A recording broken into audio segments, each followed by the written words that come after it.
ഈശോ മിശിഹായ്ക്ക് സ്തുതിയായിരിക്കട്ടെ.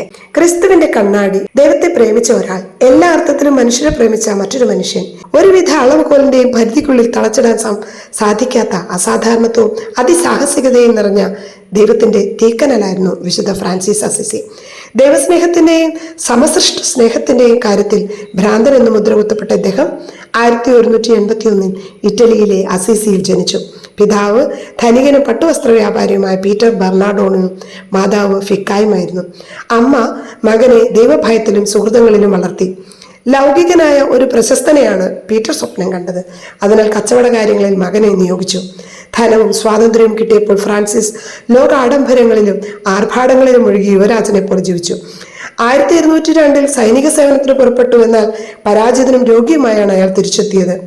ലോകത്തിനും ദൈവത്തിനും ഒരേ പ്രാധാന്യം നൽകിയ ഫ്രാൻസിസിന്റെ ജീവിതത്തിലെ ഒരു വഴിത്തിരിവ് ഈ രോഗാവസ്ഥയായിരുന്നു. ദൈവത്തിന്റെ സ്വരം കേട്ടപ്പോഴാണ് ഫ്രാൻസിസിന് തിരിച്ചറിവുണ്ടായത്. ആരെ സ്നേഹിക്കുകയാണ് ഉത്തമം, യജമാനെയോ ദാസനെയോ? യജമാനെ എന്ന് ഫ്രാൻസിസ് തറപ്പിച്ചു പറഞ്ഞു. ദരിദ്രരോട് അനുകമ്പ ഹൃദയത്തിൽ അന്തർലീനമായിരുന്നു അദ്ദേഹത്തിന്. തന്നിമിത്തം പിതാവിന്റെ കടയിൽ നിന്നും പണം, വസ്ത്രം ഒക്കെ ദരിദ്രർക്ക് ധാരാളമായി നൽകി. ദരിദ്രരെ ശുശ്രൂഷിക്കുകയും കുഷ്ഠരോഗികളെ ആശ്ലേഷിക്കുകയും ചെയ്ത വിശുദ്ധൻ. ഇപ്രകാരം നവജീവിതം ആരംഭിച്ച ഫ്രാൻസിസ് ദീർഘനേരം ദേവാലയത്തിൽ പ്രാർത്ഥിച്ചുകൊണ്ടിരിക്കെ എന്റെ ദേവാലയം പുതുക്കി പണിയുക എന്ന ദൈവസ്വരം കേട്ടു. ആ ദേവാലയം പുതുക്കി പണിയുവാൻ പണമെടുത്തതിന് പിതാവിന്റെ ശകാരം കേൾക്കേണ്ടി വന്നു. മെത്രാന്റെ പക്കൽ പിതാവ് പരാതി നൽകി. ഫ്രാൻസിസ് അരമനയിൽ ചെന്ന് വിലപിടിച്ച തന്റെ വസ്ത്രങ്ങളെല്ലാം അഴിച്ചുവെച്ച് അവയും തന്റെ കുടുംബസ്വത്തിലുള്ള തന്റെ ഓഹരിയും പിതാവ് യഥേഷ്ടം ഉപയോഗിച്ചു കൊള്ളട്ടെ എന്ന് രേഖപ്പെടുത്തി ഒരു യാചകനെ പോലെ തെരുവിലിറങ്ങി. ഇനിമേൽ ദൈവം മാത്രമേ എനിക്ക് പിതാവായിട്ടുള്ളൂ എന്ന് പ്രഖ്യാപിച്ചു.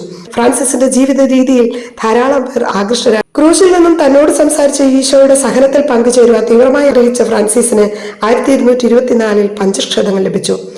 വിനയനിമിത്തം പൗരോഹിത്യം സ്വീകരിക്കാൻ അദ്ദേഹം തയ്യാറായില്ല.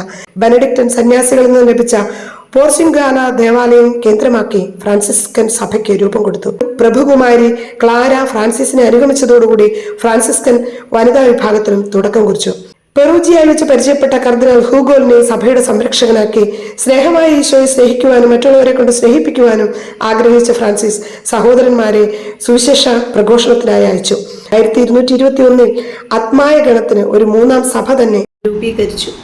യുദ്ധത്തിൽ ഏർപ്പെടാൻ കൊതിച്ചും കാത്തുമിരുന്ന പട്ടാളക്കാരന്റെ അതേ വീറോടെ അദ്ദേഹം പട്ടിണിയെയും ഒന്നുമില്ലായ്മയെയും താഴ്മയെയും സ്നേഹിച്ചു. വിശക്കുന്നയാൾ ഭക്ഷണം കിട്ടുമ്പോൾ കാട്ടുന്ന അതേ ആർത്തിയോടെ ഉപവാസത്തെ സ്വീകരിച്ചു. പുൽക്കൂട് നിർമ്മാണം ആരംഭിച്ചതും ഫ്രാൻസിസ് ആണ്. 1226 ഒക്ടോബർ 1 സായാഹ്നത്തിൽ 142 സങ്കീർത്തനം ആലപിച്ച് ഒന്നും വിരിക്കാത്ത തറയിൽ കുരിശാകൃതിയിൽ കൈകൾ വിരിച്ചു കിടന്ന് അദ്ദേഹം ഈ ലോകത്തോട് വിട പറഞ്ഞു. 1228 വിശുദ്ധനായി അംഗീകരിക്കപ്പെട്ടു.